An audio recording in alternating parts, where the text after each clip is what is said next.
बहुत समय पहले की बात है। चंदनपुर गांव में एक बूढ़ा और बुढ़िया रहती थी, जिन्हें लोग प्यार से काका और काकी कहते थे। उनके पास कोई संतान नहीं थी, केवल वे एक दूसरे पर ही आश्रित थे। हर रविवार को वे पैसे इकट्ठे करके मटन लाते थे और बनाते थे। गांव में उनका मटन बहुत फेमस था, जिसको खाने के लिए लोगों की भीड़ लगी रहती थी। और बाकी गांव में खुले ढाबे केवल नाम के खुले थे, वहाँ पर कोई जाता ही नहीं था। अरे काका, आज तो रविवार है, जाओ मटन लेकर आओ, नहीं तो भीड़ लग जाएगी और तुम बना भी नहीं पाओगे। और आज तो मेरा भी खाने का मन है, जाओ तुरंत लेकर आओ, नहीं तो भीड़ लग जाएगी।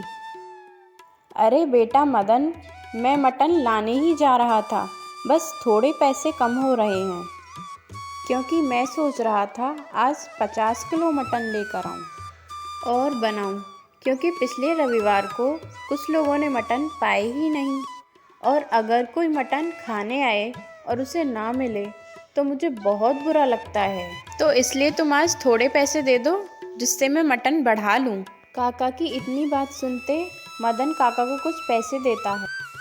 काका पैसे लेकर मटन खरीदने बाजार निकल पड़ते हैं।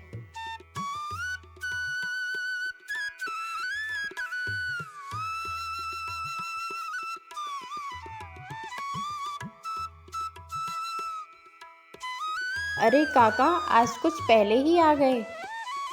मुझे पता था कि आप आओगे, इसलिए मैंने मटन का बंदोबस्त पहले ही कर रखा है। बोलो कितना मटन लेके जाना है, क्योंकि मैं आज 50 किलो ही दे पाऊँगा। क्या बात है सलीम, तुम अपने अब्बा पर गए हो। वे भी मेरे मटन का अनुमान लगा लेते थे और तुम भी लगा लेते हो। दरअसल मुझे 50 किलो मटन ही चाहिए और कुछ नहीं चाहिए। घर आकर काका काकी दोनों सुबह से ही मटन बनाना शुरू कर देते हैं। मटन की खुशबू पूरे गांव में फैल जाती है और लोग इकट्ठा होकर मटन के बारे में चर्चा करने लगते हैं। गांव के सभी ढाबे केवल नाम के खुले थे, वहाँ कोई जाना नहीं चाहता था। अरे काका, मटन की ऐसी खुशबू है कि अब रहा नहीं जाता। पानी आ रहा है काका, अब देर मत करो। अरे बेटा, मटन को पकने दे, तभी तो रस अंदर तक घुसेगा। थोड़ा सब्र करो, खाने का पूरा मज़ा मिलेगा। काका के इतना कहने पर मदन और बाकी लोग थोड़ा और इंतज़ार करते हैं। और जब मटन तैयार हो गया तब काकी बोलती हैं, अरे सुनो, सबको बोलो बैठ जाएं, मटन तैयार हो गया है, मैं थाली लगा रही हूँ।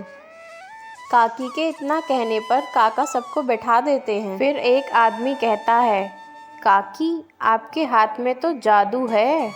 मैं तो कहता हूँ कि आप रोज़ मटन बनाएं, देख लेना ग्राहक कम नहीं पड़ेंगे। आज भी आपका मटन ख़त्म हो गया, इसी तरह रोज़ ख़त्म हो जाएगा। आपके हाथ में जो जादू है वो कहीं और नहीं।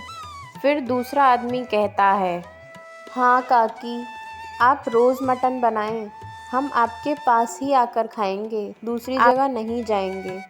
फिर काका कहते हैं, तुम सब शांत रहो बेटा, मुझे क्या करना है कैसे करना है सब पता है। मेरा जैसा बजट बनेगा मैं वैसा ही करूँगा। देखता हूँ, अगर पैसे का बजट बन गया तो आपकी बात मानूँगा। काका की इतनी बात सुनकर सभी लोग वहाँ से पैसे देकर खुशी खुशी चले जाते हैं।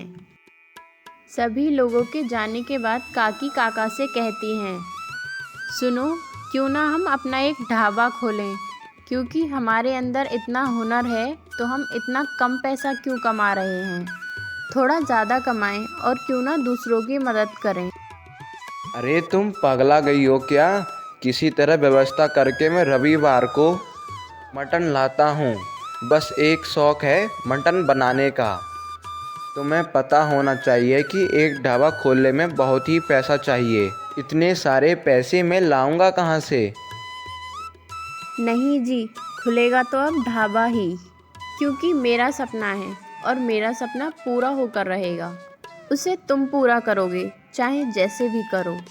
मैंने कभी तुमसे कुछ नहीं मांगा।